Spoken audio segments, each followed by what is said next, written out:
Queridos, vamos abrir a escritura no Evangelho de Lucas, no capítulo 10, versículo 25 em diante.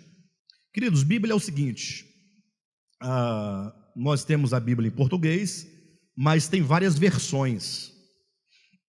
Quando a pessoa vai comprar uma Bíblia, ela tem que escolher a versão que ela gostaria de usar. As versões, elas trazem, não poucas vezes, mudanças, mas não mudança de sentido, né? Algumas trazem mudança de sentido, mas no geral a mudança é por palavras sinônimas ou a ordem das palavras que podem estar invertidas, né? O sentido no final vai dar o mesmo, mas é interessante, se os irmãos assim desejarem, que os irmãos, quando forem comprar uma Bíblia, optem pela versão revista e atualizada. Por que a revista é atualizada? Porque é a que nós usamos aqui no ministério, né?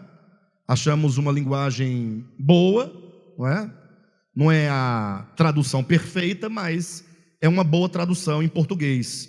E aí, quando nós formos ler a escritura coletivamente, você não fica perdido, né? Às vezes você está lendo aqui na versão, eu estou lendo aqui na atualizada, você está lendo na corrigida, aí você se perde na leitura.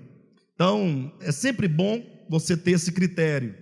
Lógico, você pode ter várias versões na sua casa, você pode adquirir várias versões, não é? Pastor, por que você escolheu essa linguagem? Não, é uma questão mesmo de costume, de tradição. Não há nada por detrás da escolha da versão, não. Tá bom? Mas agora vamos ter que treinar. Enquanto não tivermos com a mesma versão, nós temos que desenvolver a habilidade de unir o coração e a voz ao ler os textos bíblicos. Tá bom? Então, como o Marcinho leu aqui no início e a leitura ficou um pouco ruim, né, nós temos que ser mais fervorosos. Amém, queridos? É como se você estivesse indo para uma batalha, mas você está indo animado, não desanimado. E se a morte de longe sorrir para você, o que você faz? Você sorri para ela de volta. Tá bom? Para ela saber que você não está com medo dela. Tá certo? Vamos lá então? Vou fazer o mesmo modelo do Marcinho. Eu vou ler o versículo 25, vocês o 26. Aí eu vou ler o 27, vocês o 28, até o versículo 37.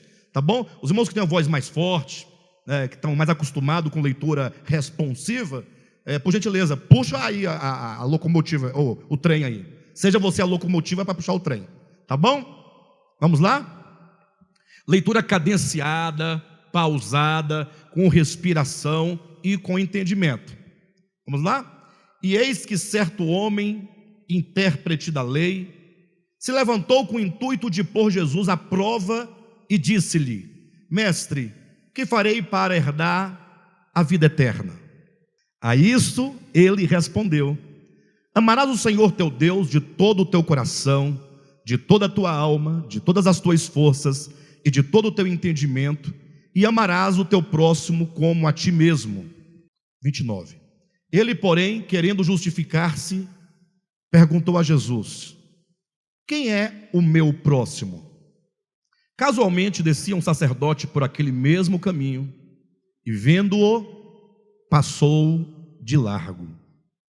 Certo samaritano que seguia o seu caminho, passou-lhe perto, e vendo-o, compadeceu-se dele. No dia seguinte, tirou 2 denários e os entregou ao hospedeiro, dizendo: Cuida deste homem, e se alguma coisa gastares a mais, eu te indenizarei quando voltar. Respondeu-lhe o intérprete da lei: O que usou de misericórdia para com ele? Então lhe disse: Vai e procede tu de igual modo. Eu pergunto para os irmãos o versículo 36: Qual destes 3 te parece ter sido o próximo do homem que caiu na mão dos salteadores? Qual que é a resposta? Olha a pergunta. A pergunta desse mestre da lei aqui, ou desse intérprete da lei, para Jesus é: quem é o meu próximo?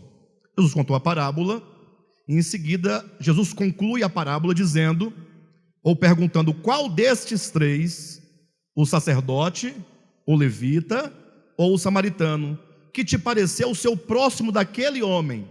E a resposta do doutor da lei, do intérprete da lei, foi que o próximo daquele homem que estava caído foi aquele que usou de misericórdia.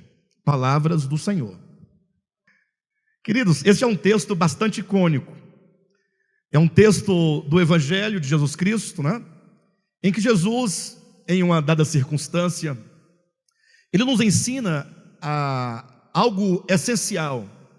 O problema é que, não poucas vezes, a religião ela costuma criar tantas coisas, um conjunto de tantas coisas, de modo que aquilo que é mais importante, não raras vezes, passa despercebido. Lembra que Jesus, em Mateus capítulo 23, ele repreendendo os fariseus, os escribas, os líderes de Israel, ele falou assim: olha, vocês são interessantes porque vocês dão o dízimo do endro, do cominho e da hortelã, ao passo que as coisas mais importantes da lei vocês não cumprem, que é a fé, a justiça e a misericórdia. Jesus então ele traduz esse pensamento com uma metáfora, dizendo: vocês coam um mosquito e engolem um camelo. Então é tendencioso de todas as religiões criar um tanto de mosquitos, de detalhes, de coisas não raras vezes insignificantes, e deixar passar despercebido aquilo que é essencial, aquilo que é mais importante, aquilo que define de fato a fé do Evangelho.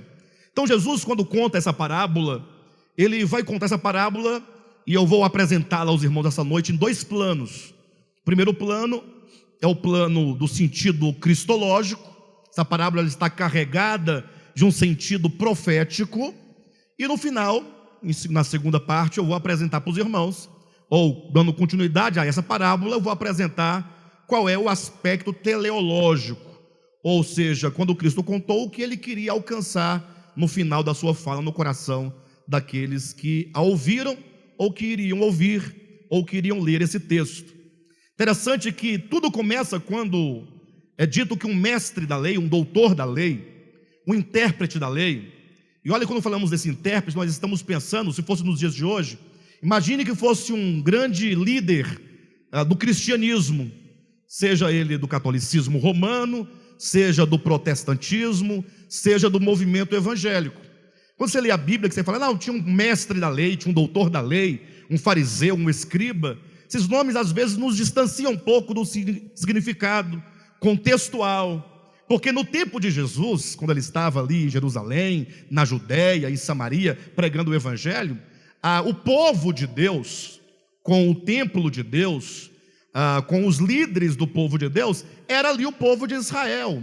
E esses líderes, portanto, eram os representantes do povo, eles eram os pastores do povo, que hoje, na nossa realidade, na nossa experiência, são pastores, são bispos, são apóstolos, são pregadores, são aqueles que estão à frente dos rebanhos e estão, de algum modo, ensinando o rebanho. Mas interessante quando o texto nos mostra que um mestre, um doutor da lei, um líder religioso, se fosse hoje seria um pastor, ou que seja um bispo, para dar uma força maior no sentido, no significado, foi até Jesus para questioná-lo a fim de pô-lo à prova. Já imaginaram? Ou seja, quando a pessoa não tem no coração o desejo pela verdade, então ele vai sempre procurar um meio de tentar desestabilizar a verdade.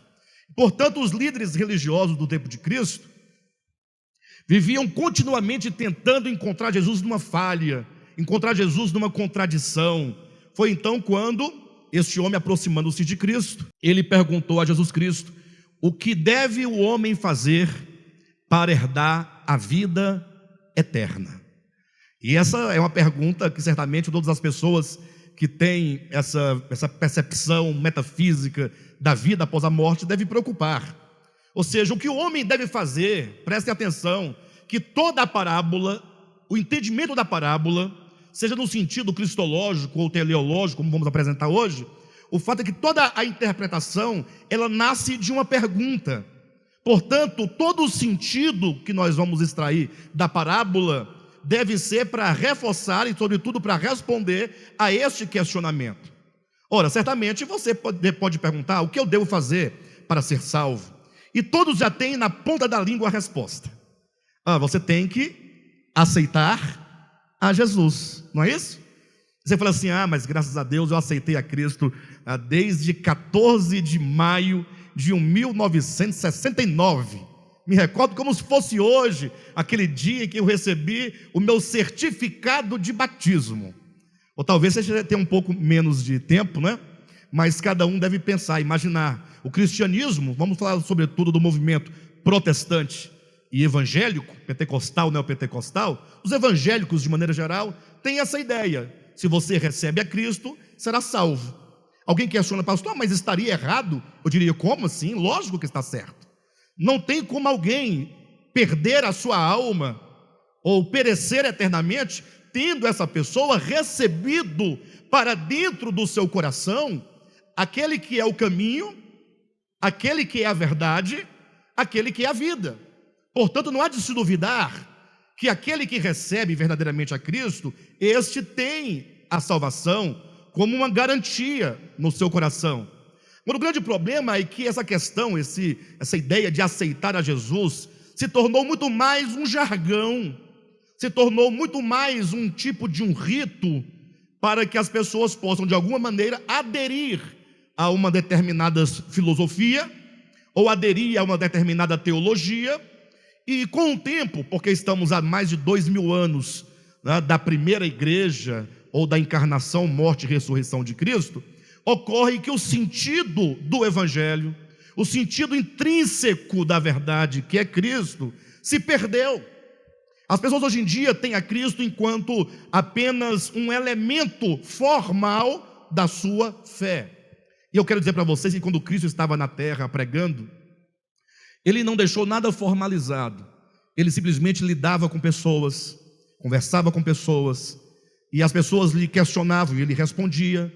E ele então, quando questionado o que o homem deve fazer para ter a vida eterna, Jesus responde àquele homem com uma outra pergunta, dizendo: ora, o que está escrito na lei? E o homem, sabiamente, era o intérprete da lei, disse: está escrito que nós devemos amar ao Senhor nosso Deus de todo o nosso coração, com toda a nossa alma, com todo o nosso entendimento, e devemos amar ao nosso próximo como a nós mesmos. Jesus falou: disseste bem, faze isto e viverás. E portanto nós temos aqui uma primeira conclusão, embora ainda muito cedo na ministração, mas o fato é que Cristo está dizendo: olha, não existe vida eterna, não existe salvação fora do amor. Ou seja, não pense você que a vida eterna é você carregar um livro preto ou de capa preta debaixo dos seus braços.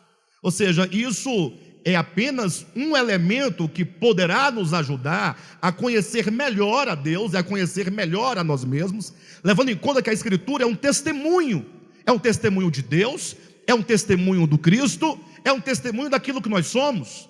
Em tudo que há de positivo na Escritura, nós vemos o caráter de Deus, a natureza de Deus, a pessoa de Deus revelada em Cristo Jesus.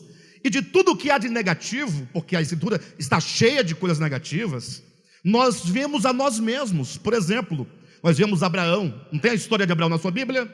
Lá não diz que Abraão mentiu? Sim ou não? E ele tinha a promessa de Deus, mas ele mentiu, ele fraquejou num dado momento. Isso é uma coisa negativa ou positiva? A Escritura não esconde os erros humanos. Não é um livro que coloca somente exemplos positivos, ela também coloca muitas coisas negativas, apresentando o homem, desnudando o coração do homem, para que nós possamos nos ver ali naqueles textos e entender o processo de crescimento nosso. E portanto a Escritura não pode ser tomada como um mero manual, mas deve ser tomada como um livro de que nós nos aproximamos para poder nos entender a Deus, entender o plano dele na nossa vida, e uma vez compreendido, absorvermos para dentro de nós o espírito da Escritura, que é a palavra de Deus. E essa palavra, portanto, ela é poderosa para alterar aquilo que nós somos. Por isso que Cristo ele não hesitou em responder positivamente, dizendo: olha, a Escritura aponta qual é o caminho da vida eterna. Não há de se duvidar que não existe salvação, não existe redenção, não existe vida eterna fora do amor.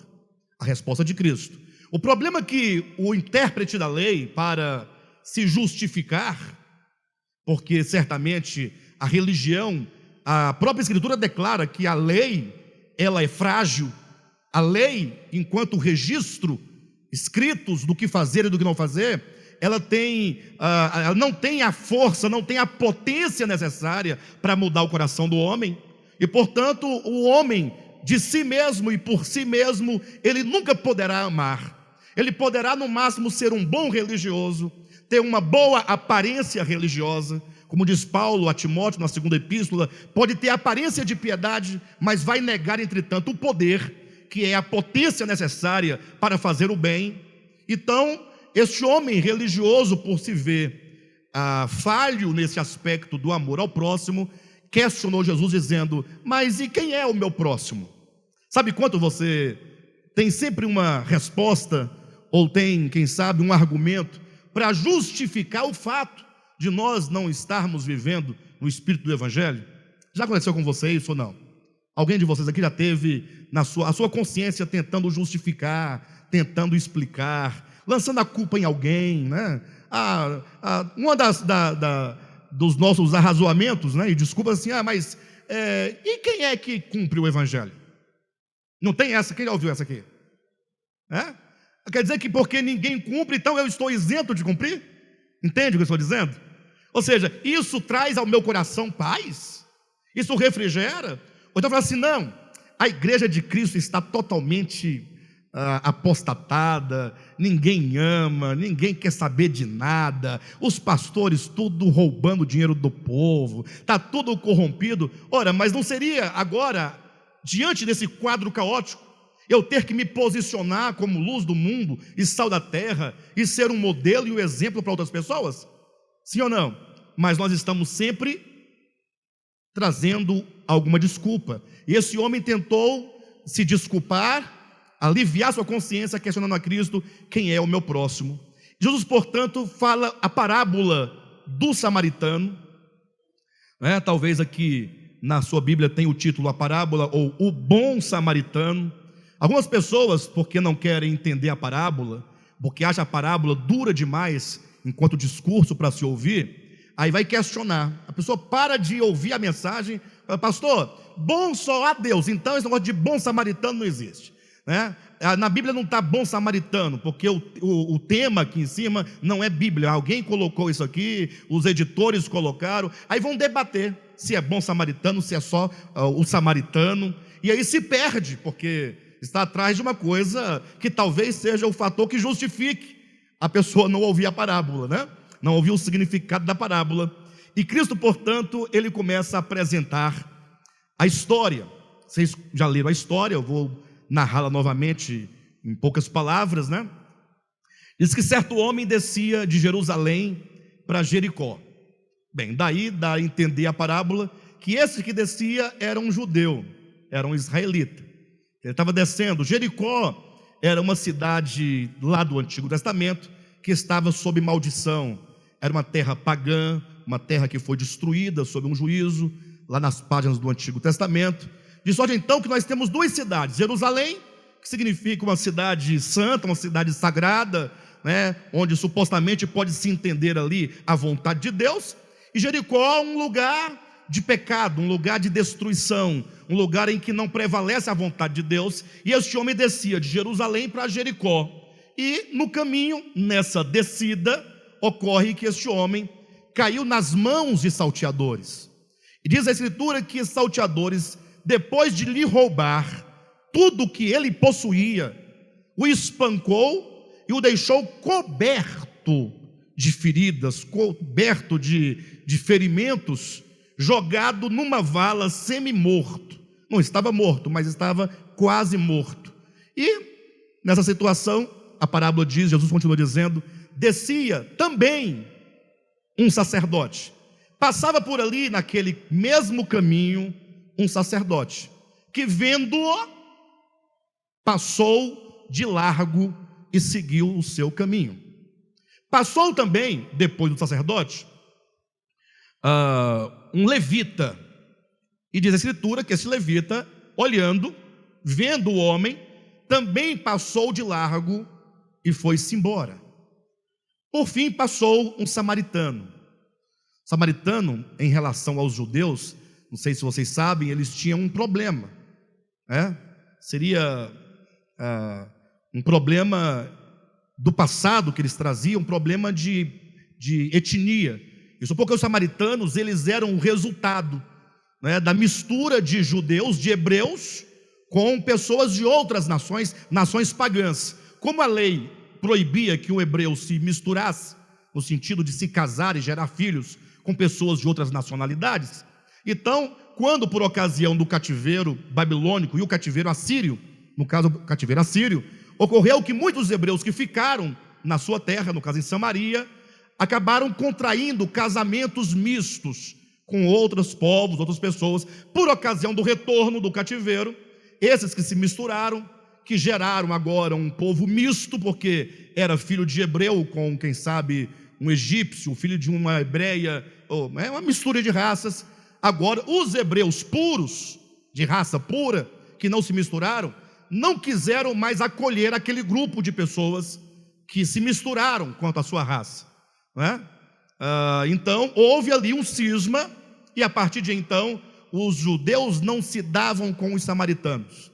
Vocês terem uma ideia, quando Cristo entrou em Samaria para conversar com a mulher samaritana, a Escritura diz que a própria mulher samaritana estranhou o fato de um judeu estar conversando com uma samaritana, e os seus discípulos estranharam o fato de Cristo ter entrado em terras de samaritano. Eles nem mesmo pisavam em terras de Samaria.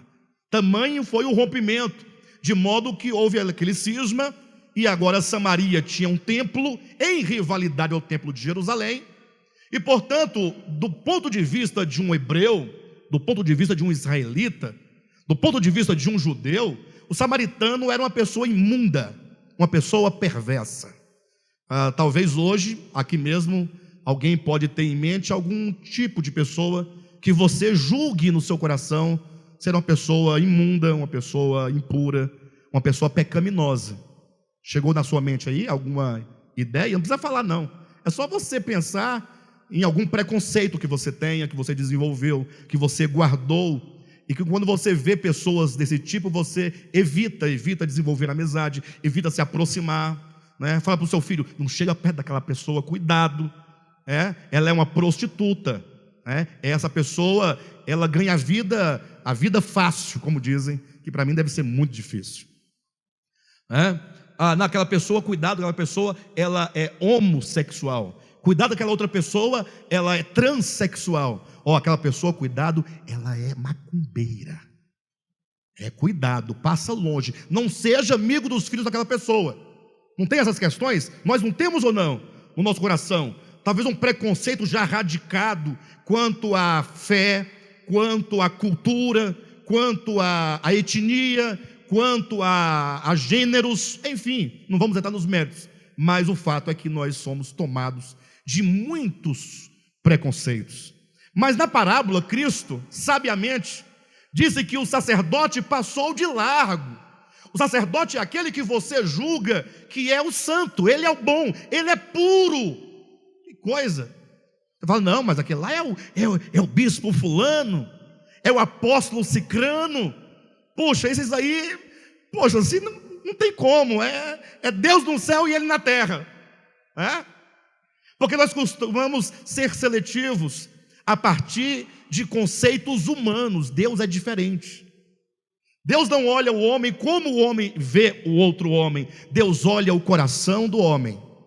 A Jesus disse que descia também um levita, mas esse levita, ele também não parou. Quem é o levita? A levita é o Rodolfo, é o Gil, é a Andréia, são os obreiros da igreja, é aquela turma que trabalha, o Gilvan, Nivaldo, Mendes, Luzia, Marcinho, quem mais? Marquinhos, ou seja, é aquela nata, não tem uma nata, que é aquele povo que é o mais santo, o melhor, a parte melhor, que você olha, você se sente até segurança, fala, ó, agora vai, agora que esse povo aí dá certo. Mas esses não pararam para socorrer alguém que estava lançado numa vala. Jesus falou, passava também um samaritano. Se você quiser entender a parábola, faz o seguinte, tira o samaritano e coloca, passava uma prostituta. O sentido, quando os judeus ouviram essa parábola, é o mesmo, não muda. A pergunta inicial é, o que devo eu fazer para herdar o quê? O que devo fazer para herdar a vida eterna? Jesus disse, você tem que amar a Deus e amar o seu próximo, porque a salvação, a redenção, vida eterna se fulcra no amor. O amor é a salvação. Não há salvação sem amor. Não adianta, eu vou para o céu, não vai sem amor. Se quiser entender a questão do amor, lembre de Paulo, você pode ter dom de línguas, dom de profecias, cantar no coral, você pode ser dizimista fiel, você pode fazer o que você quiser, até entregar o seu corpo para ser queimado e distribuir seu bem para os pobres. Sem amor, você não vai para lugar nenhum, diz o apóstolo Paulo em 1 Coríntios capítulo 13, não é verdade? Agora Jesus vai contar a parábola, dizendo que descia por esse caminho, ele quer ilustrar o amor em ação, e ele diz que descia por esse caminho um samaritano. Pode tirar o samaritano, porque para você, essa expressão samaritano não faz nenhum sentido. Quem concorda comigo? Quando você lê na sua Bíblia, passava naquele caminho um samaritano, qual o impacto que tem no seu coração? Nenhum. Samaritano para nós é qualquer coisa, e por ser nome bíblico, pode até nos parecer um nome religioso, um samaritano, né? Eu lembro que quando eu era criança tinha uma canção na igreja onde eu congregava, que dizia assim, mulher samaritana, dai-me água. Eu vai saber o que é samaritano, para mim é coisa boa, samaritana, puxa, mulher samaritana. Então você tem que tirar o samaritano, para você sentir o impacto, e colocar aquele indivíduo, ou indivídua, que você, lá no seu coração, tem por alguém que não pode herdar a vida eterna. Não pode. Quem é que não pode herdar a vida eterna? Você tem alguém na sua mente? Não pode herdar a vida eterna. Tem alguém, Andresa? Não fala não. Guarda para você. Você tem alguém no seu coração? Você fala assim, puxa, eu acho que... Agora, este não. Eu tenho uma pessoa aqui no meu coração, um tipo de pessoa que eu acho que não pode ser salvo. Mas pode ser o meu problema, né? Você também tem. Eu penso que crente não pode ser salvo, não tem condições. Não tem condições, não tem cabimento. Um crente evangélico não pode, não tem lógica nenhuma, porque pelo que se vê de modo prático, é o inverso do que ensina o evangelho de Jesus Cristo. Portanto, eu falo assim, não vai, não tem jeito. Mas talvez ele seja um samaritano da minha parábola, né? E quem é o seu samaritano? Esse que vai descendo, e quando o samaritano, tira samaritano, está perdendo peso, vamos colocar aqui, descia uma prostituta, daquelas bem feia, aquelas que esculhambam o negócio, porque tem umas que esculhambam, não tem umas coisas, não precisa disso, vai devagar, para quê? Para que isso? Você concorda comigo? Para quê? Quem aqui já perguntou ao pai, para que isso?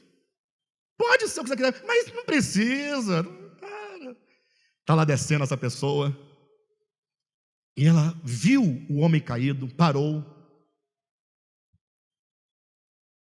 Diz a Escritura que ela condoeu-se. A palavra condoer-se quer dizer que ela sentiu como que dores intestinais. Ela sentiu a dor do outro. Ela pensou como aquela pessoa está sofrendo, como ela está, como está doendo, ela pode morrer, ela tem filhos, talvez tenha esposa, talvez tenha família, tem sonhos, tem planos. E esse samaritano, ou essa pessoa que você pensou bem aí, seja bem-vinda,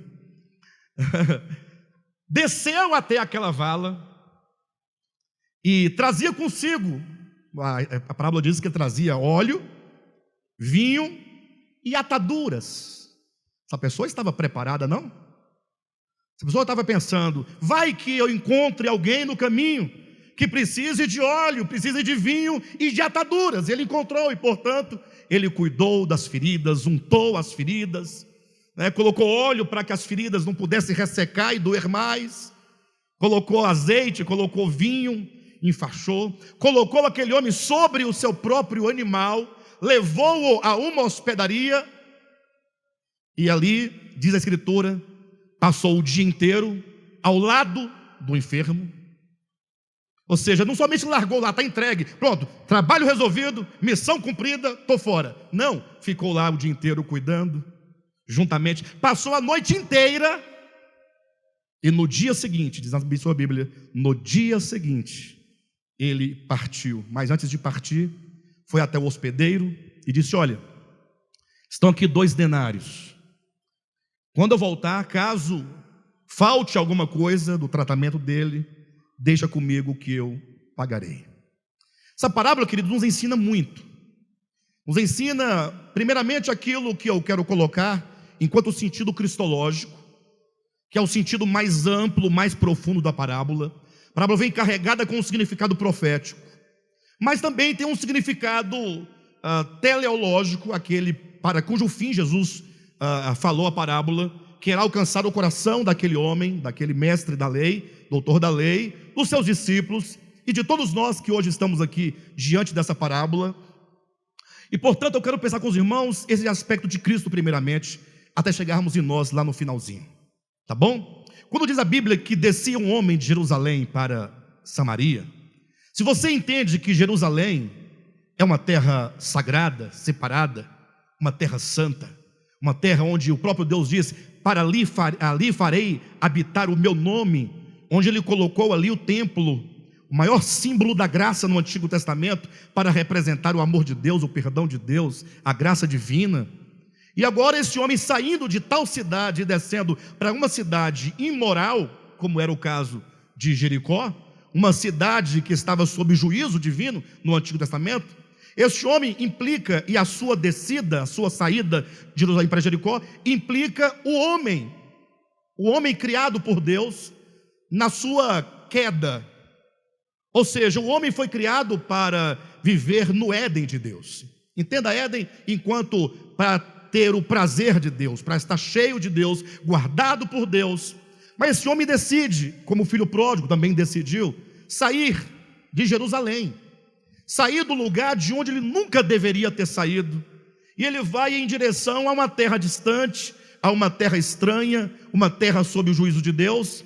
Fala, portanto, do afastamento do homem de Deus.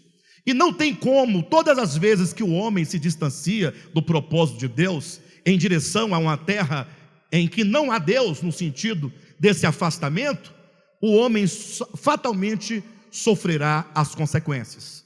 Nós temos que entender, queridos, que todo o sofrimento da humanidade, tudo o que nós sofremos, e olha que a humanidade sofre em maior ou menor grau, não há quem não sofra.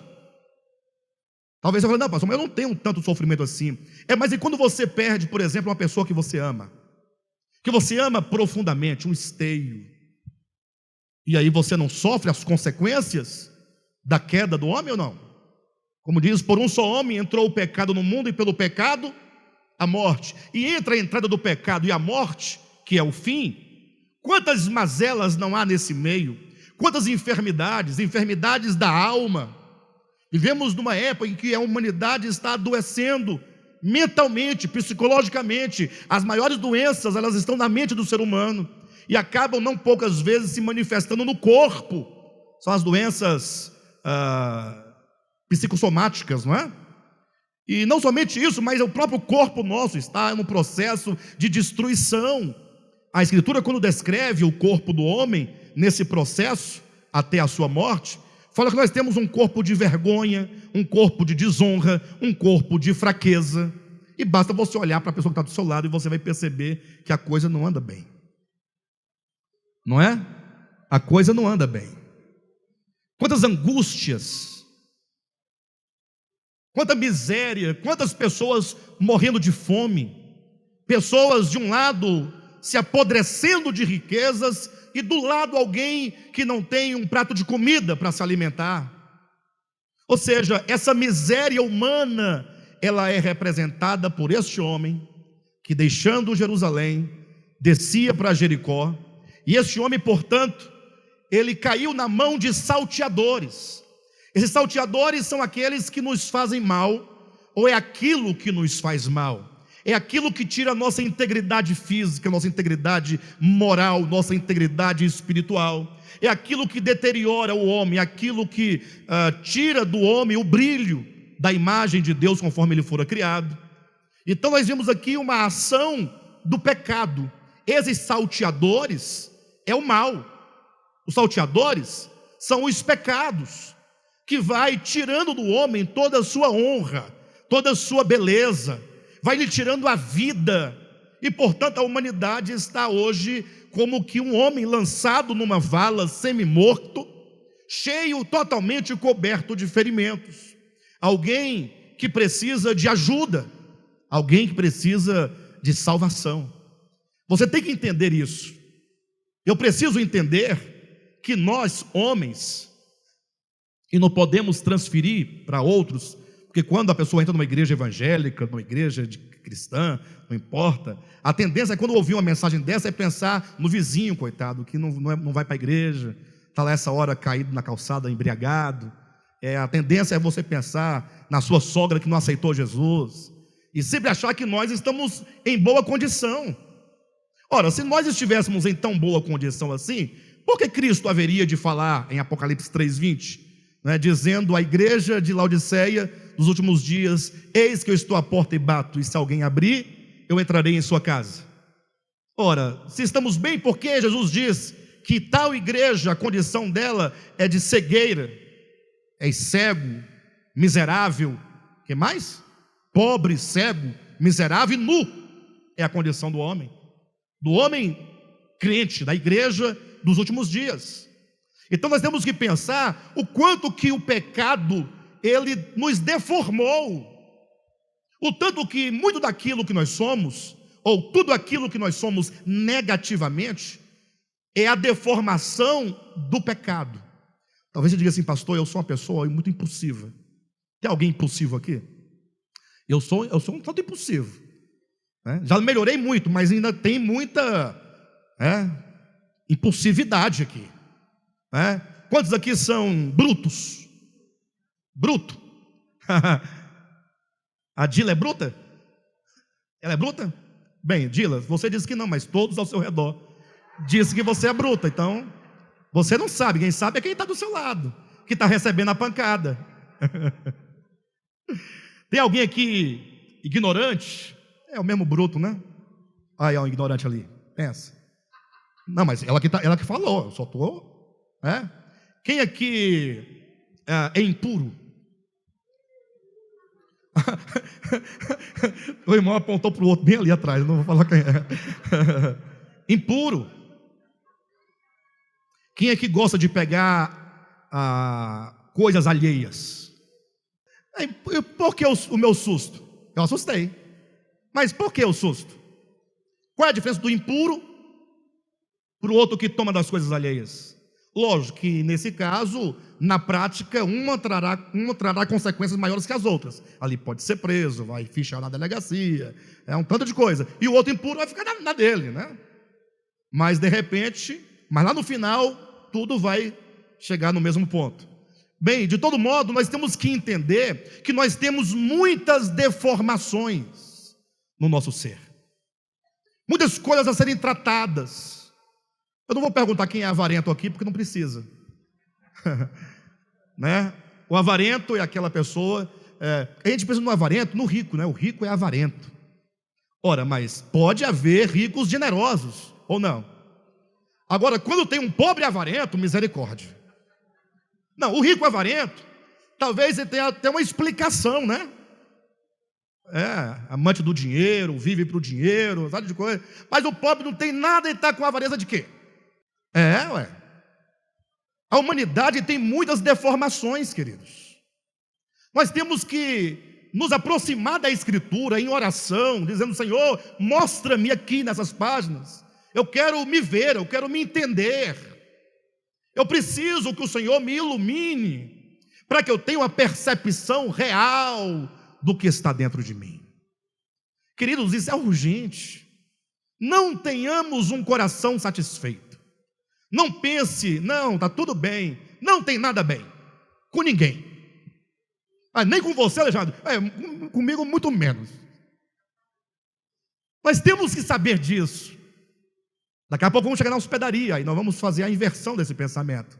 Mas o fato é que nós estamos naquela vala, ali a condição humana, e nessa história da humanidade, por isso o tema da mensagem é a cosmovisão bíblica na parábola do bom samaritano. Por que cosmovisão? Porque eu estou apresentando uma visão geral da história do homem com Deus, desde a sua origem, a sua queda, a sua condição, vamos falar da sua redenção, da sua restauração.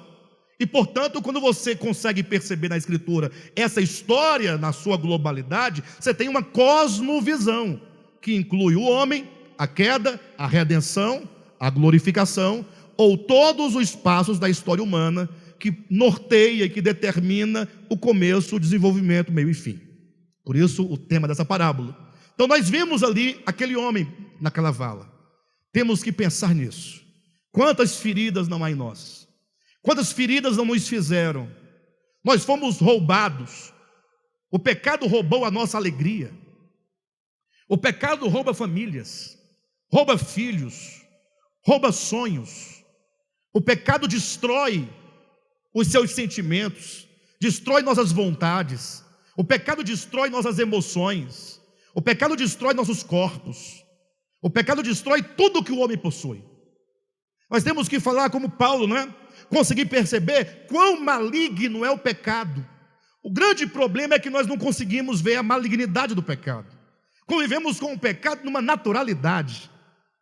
Isso porque nos ofereceram outros pecados que não são pecados, são os pecados culturais. E desses pecados que não são pecados, que são os pecados culturais, deles nós nos apartamos, porque eles não nos dizem respeito, eles estão fora de nós. E deixar algo fora de você é fácil. É pecado usar gargantilha, viu? Pode tirar, ela vai e tira a gargantilha. É pecado usar anel de formatura, você tira, coloca fora. Tira o relógio, tem que vestir saia, tem que deixar o cabelo crescer, não pode tomar cerveja, não pode cantar música do Titãs. O Titãs está ali, né? E aí você consegue se livrar dessas coisas que não te dizem respeito, porque são coisas que estão fora do homem. Mas e aquilo que está dentro do homem? Aquilo que faz mal, Jesus diz, é do coração que procedem. E aí ele vai narrando ali, citando todas as feridas, os tumores, os cancros que estão no coração humano. O problema é que, na nossa percepção, nós somos iludidos muitas vezes com um sacerdote que passa à beira do caminho. A parábola diz: o sacerdote não vai resolver o seu problema. Ele vai sempre passar de largo, porque ele não tem o poder para mudar a sua história. Ele não tem o poder para te curar, para te libertar, para te transformar, tampouco o levita. Isso porque na cosmovisão bíblica, talvez o sacerdote, ele represente ali na parábola, eu estou colocando no sentido cristológico, profético, depois no sentido teleológico, que nos diz respeito, tá bom? Talvez o sacerdote esteja ali para representar a lei, um representante da lei. E quem sabe o levita não represente os profetas, ou seja, a lei e os profetas, totalmente inaptos para salvar o homem. Pastor, o que é a lei e os profetas? É o Antigo Testamento. É um testamento que dá o testemunho da incapacidade de curar aquele que tem uma força vital, orgânica, pecaminosa dentro de si. Quando a lei olha para o homem, ela só é capaz de falar para você: não faça isso porque está errado. A lei, ela só pode apontar os seus erros. A lei só pode passar a olhar para o homem e falar assim: olha, esse cara está aí porque ele merece, ele é um pecador, e o salário do pecado é a morte, e o juízo de Deus não dura, ou melhor, não não tarda em cair sobre o pecador. Certamente o sacerdote, o levita, tinha tantas coisas sagradas para fazer e para realizar, que eles não tinham tempo para socorrer. A Escritura, a própria Escritura, e isso poucas pessoas perceberam, né? Domingo passado, o bispo Josué pregando aqui, foi domingo passado, né? Ele dizia que aquele texto que Jesus fala, não penseis, não, que fala, vós, como é que é o texto? João 5,39, 5,39, 40, examinais as Escrituras, né? Eu vou dizer desse texto, examinais as Escrituras, porque julgais ter nelas a vida eterna.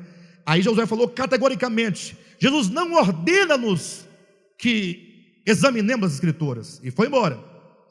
Aí é importante colocar aqui, este texto de Jesus não nos ordena, não significa que não tenhamos o dever de examinar. Noutros textos, Paulo vai dizer, Timóteo, você tem que ser um obreiro aprovado, que maneja bem a palavra da verdade, para saber dar a resposta certa, uma resposta adequada para aqueles que se opõem à sã doutrina.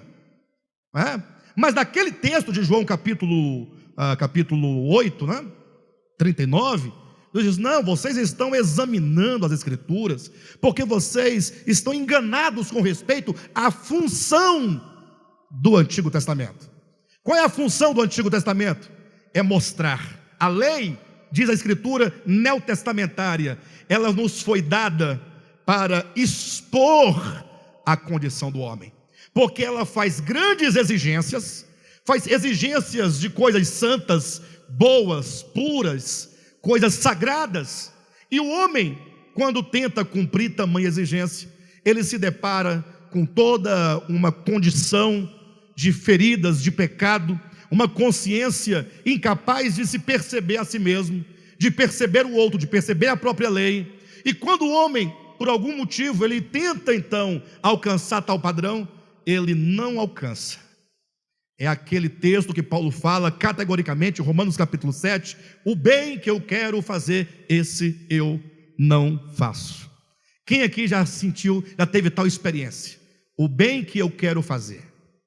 Quem aqui já teve, não, quem aqui tem? Ou melhor, vamos fazer diferente, quem não tem? Não, eu? Falou que é bem, é comigo mesmo. Quem aqui vence todo o mal dentro do coração? Todo. Quem aqui que quando fala do bem, da prática do bem, não, aqui é só bem. Agora, quem aqui, olhem para mim, isso aqui é uma denúncia grave. Quem aqui reconhece o bem que eu quero fazer, esse eu não faço. Agora, preste atenção.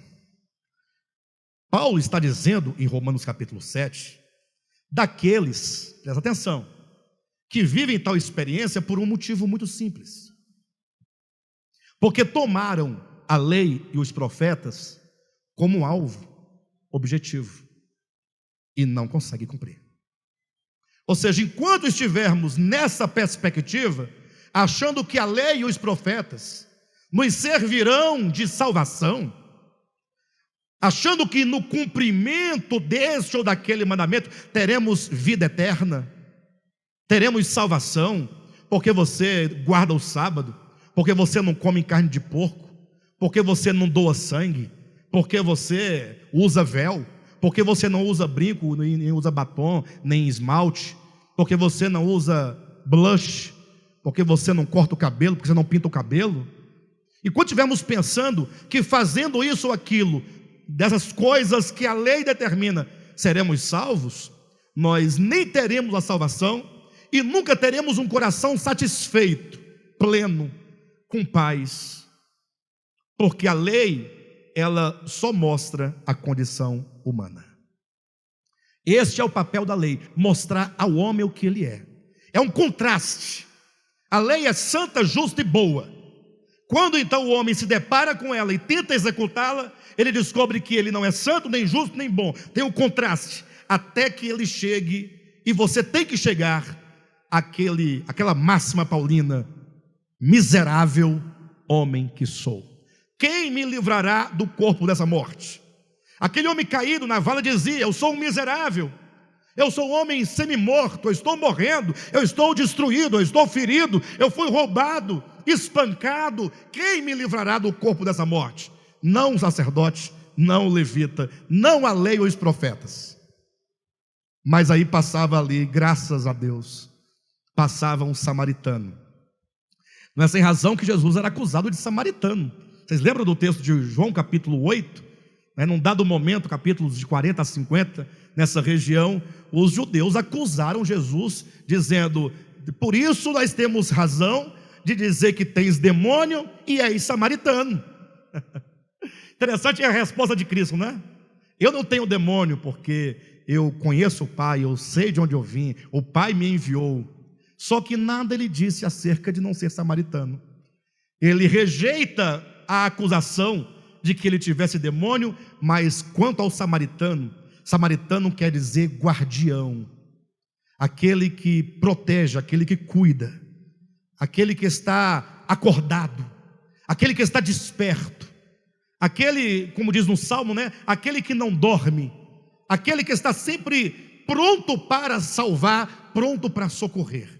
Aquele samaritano representa Jesus Cristo.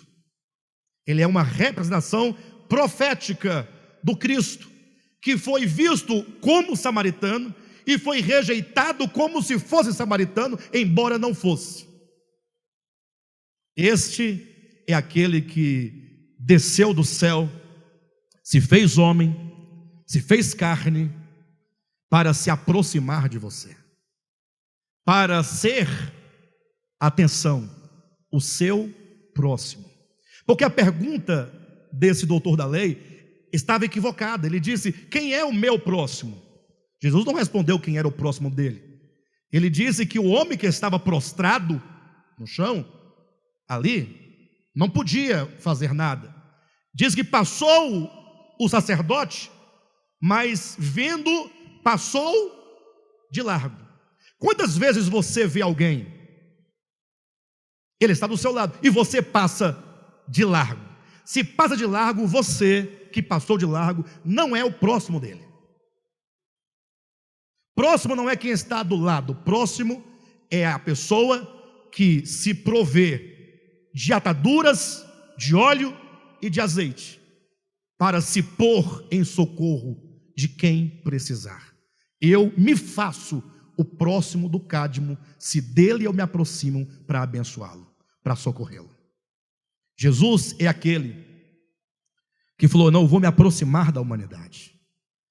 E essa aproximação foi tão orgânica, que não bastasse que ele viesse, ele precisou se identificar com a humanidade, como diz o livro de Hebreus, participante de carne e de sangue, a nossa semelhança, se fazer homem como nós, para poder nos ouvir, sentir o que você sente, perceber o que você percebe, para compreender a natureza humana na própria carne, para poder então falar assim: eu desci, me fiz homem para salvar. Jesus é aquele que toma o ferido, coloca sobre si mesmo o seu próprio corpo, e que conduz os feridos para uma hospedaria. Se Jesus é o samaritano, você pode construir a imagem: o homem criado, o homem caído, quase morto, cheio de feridas, a condição pecaminosa. Vem a lei e não consegue resolver o problema do homem. Vem os profetas, não resolve. Vem Cristo para socorrer. Essa não é a ordem bíblica dos acontecimentos?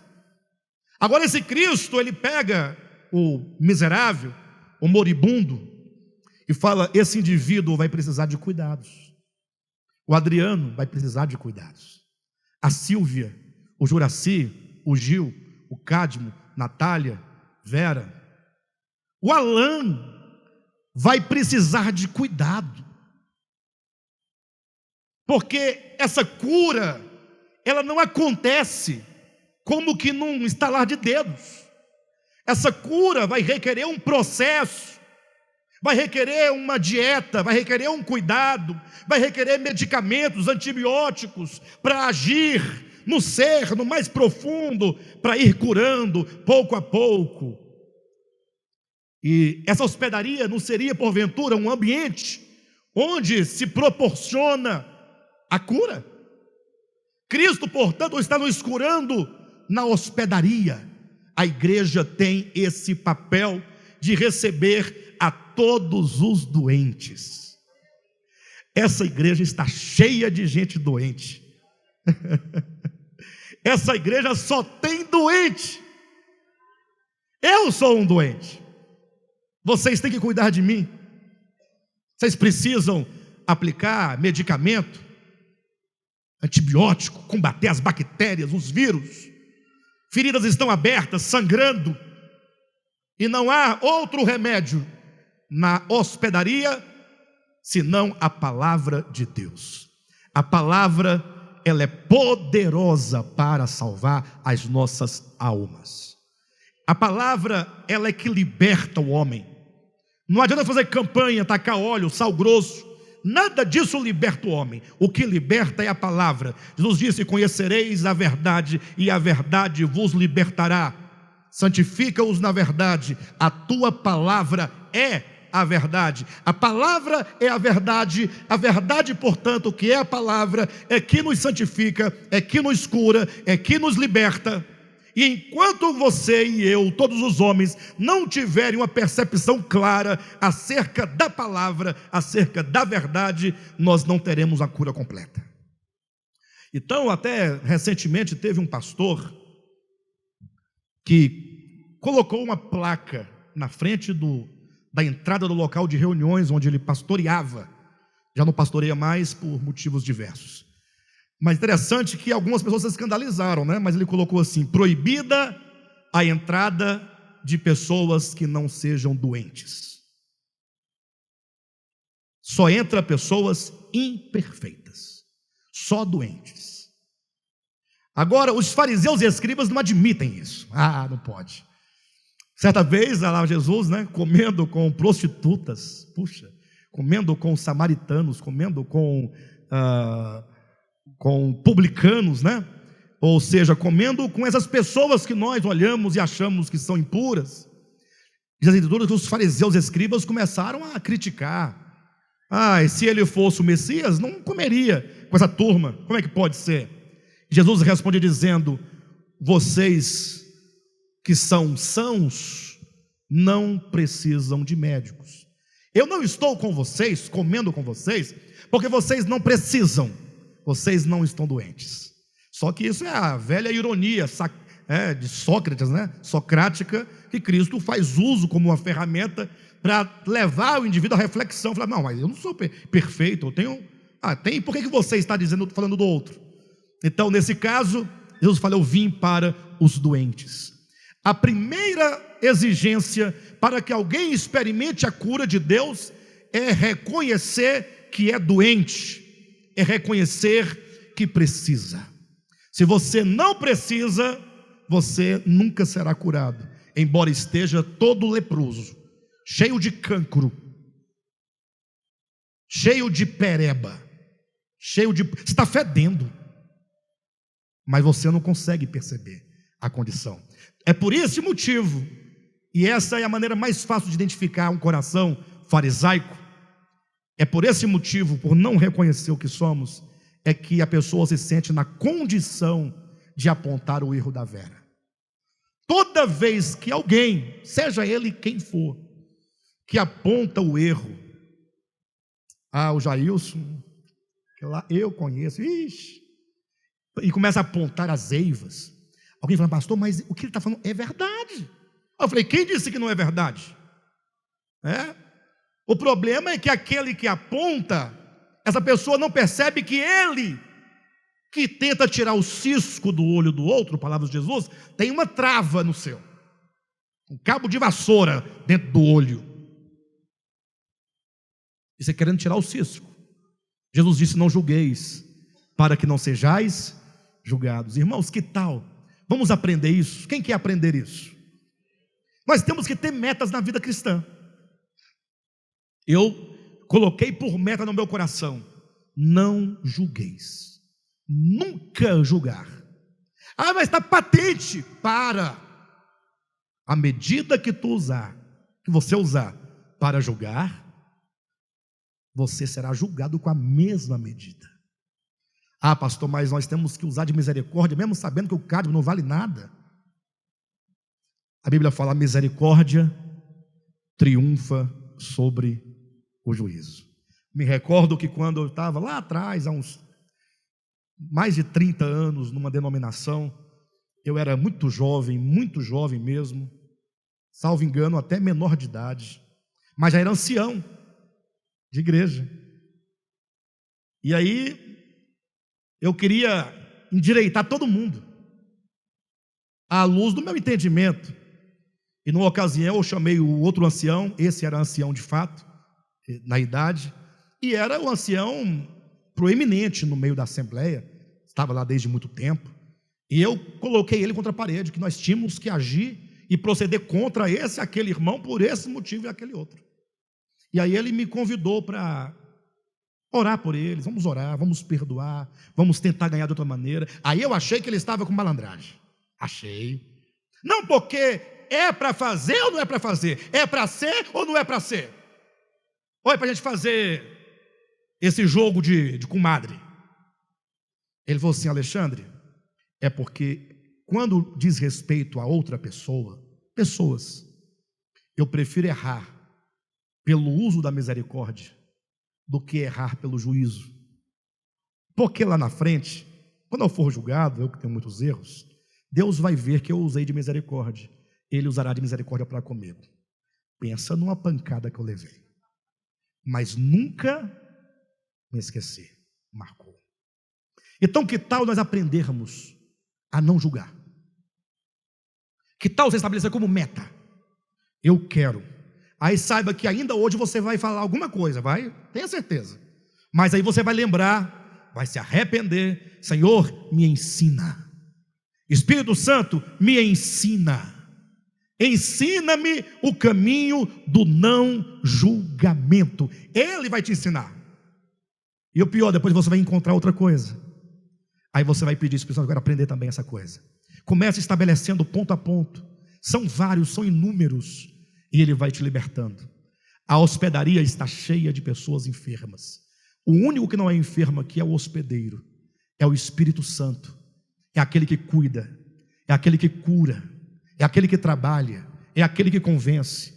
É aquele que aplica a medicação. É aquele que cuida de todos nós. E aquele samaritano, representando Cristo, disse: vou deixar aqui 2 moedas. Está pago. O tratamento todo está pago. Essas 2 moedas indicariam o quê? Eu sei que é uma questão muito ampla, mas eventualmente já houve quem dissesse que representasse 2000 anos de história humana, né? Uma vez que um dia, um denário, a diária de um dia profético, equivale a 1 ano, a 100 anos, 1000 anos, depende da perspectiva da multiplicação, né? Ou seja, ele disse: cuide dele até eu voltar. Então o Senhor promete voltar para encontrar uma igreja curada, uma igreja sadia, como diz Paulo aos Efésios, né? Sem mácula, sem ruga, sem pecado, tendo nós sido trabalhados profundamente. Essa é a nossa grande necessidade.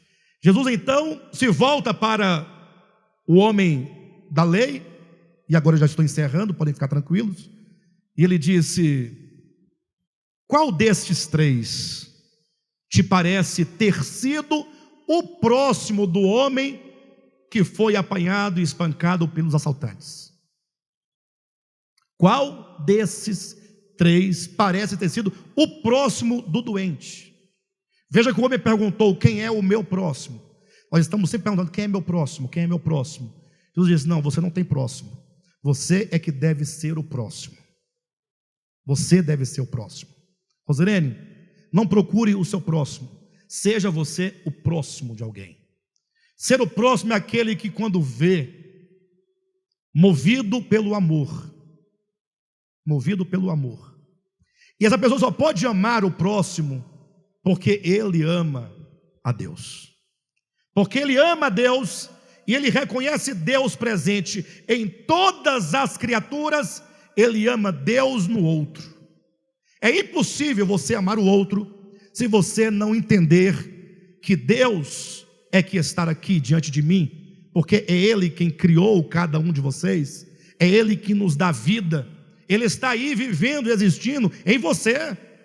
E quando, portanto, eu entendo que o serviço a Deus e o amor a Deus não acontece nos templos, mas acontece nessa relação de aproximação com o outro, eu me fazendo próximo do outro, é aqui que na verdade acontece o serviço a Deus. Então aquele homem, ele, porque amava a Deus, agora amava também o seu próximo. Ele, o samaritano, é que se torna o próximo do outro. Veja na sua Bíblia, rapidamente, 10 de Lucas, versículo 36 e 37. Se alguém aqui depois quiser procurar uma igreja de pessoas sadias, pode procurar, tá, meu pessoal? Aqui não é, só tem doente aqui. Eu queria igreja sadio, então você vai ter que ir para outro lugar, aqui não vai ser. Infelizmente, ou melhor, felizmente, né? Felizmente, nós estamos todos aqui para sermos curados por Deus. 10:36 diz assim: qual destes três te parece ter sido o próximo daquele homem que caiu nas mãos dos salteadores? Eu pergunto, do ponto de vista comum do que significa próximo, que é o que está próximo, desse ponto de vista comum, tradicional, o sacerdote era ou não era próximo do outro, do que caiu? Ele passou próximo, ele viu, mas estar próximo do outro não o faz o seu próximo. O levita também não passou próximo do outro, mas Jesus pergunta, qual desses três foi o próximo? Ou seja, o levita não foi o próximo, o sacerdote não foi o próximo, mas foi o próximo aquele que vendo se aproximou. Então o Evangelho diz, não há salvação fora do amor. A parábola, no seu sentido teleológico, ou seja, o que ela alcança, ou o que pretende finalmente alcançar, é levar o doutor da lei a entender, levar os discípulos a entenderem, levar a mim e a você a entender. Primeiro, não há salvação fora do amor. Segundo, quando se ama a Deus, você amará o seu próximo. Terceiro, as formas de religião que os homens inventam, que os homens fazem, são incapazes de curar qualquer pessoa, porque elas não visam o homem, elas visam um serviço abstrato a Deus. Eles querem ficar cantando com as mãos levantadas, lendo Bíblia nas praças, orando, gritando, falando mensagens e pregações de condenação. Eles querem fazer ritos, procedimentos, danças, luzes, espetáculos, mas eles não querem esse serviço com o próximo. Eles não querem se tornar o próximo. Então, a religião manufaturada não resolve o problema humano. O cristianismo, enquanto instituição, não resolve o problema do homem. A não ser que nós, cristãos, entendamos, puxa, Jesus disse que aquele samaritano, por mais rejeitado que ele fosse, foi o próximo daquele homem. Jesus disse para nós, então, já que você entendeu que o caminho da vida eterna, não é a pergunta aqui? Não é a pergunta inicial? O caminho da vida eterna é o amor, e esse amor não é amor enquanto dogma, mas é amor enquanto ação, enquanto uma visão, uma percepção da dor do outro. E portanto eu me percebo como um mordomo de Deus, eu me percebo como um servo de Deus, me percebo como alguém que Deus me colocou no caminho de alguém para ajudar, para salvar, para socorrer. Eu sou portanto um braço de Deus, eu sou como se fosse um ramo da videira que leva vida, leva o fruto para quem está distante. Então este caminho é o caminho que disse Jesus, que garante a vida eterna. E esse amor é o próprio Deus. Portanto, não há salvação se eu não entender esse Deus dentro de mim e permitir que Ele me ganhe e que Ele me transforme para que Ele seja expresso por meu intermédio. Jesus conclui dizendo, Então, vai e procede tu de igual modo. Ou seja, você já sabe que o seu próximo é aquele de quem você se aproxima. E se aproxima não para condenar, mas se aproxima para salvar. Portanto, o que eu posso dizer para vocês essa noite é: ao sairmos daqui essa noite, façamos nós o mesmo. Amém?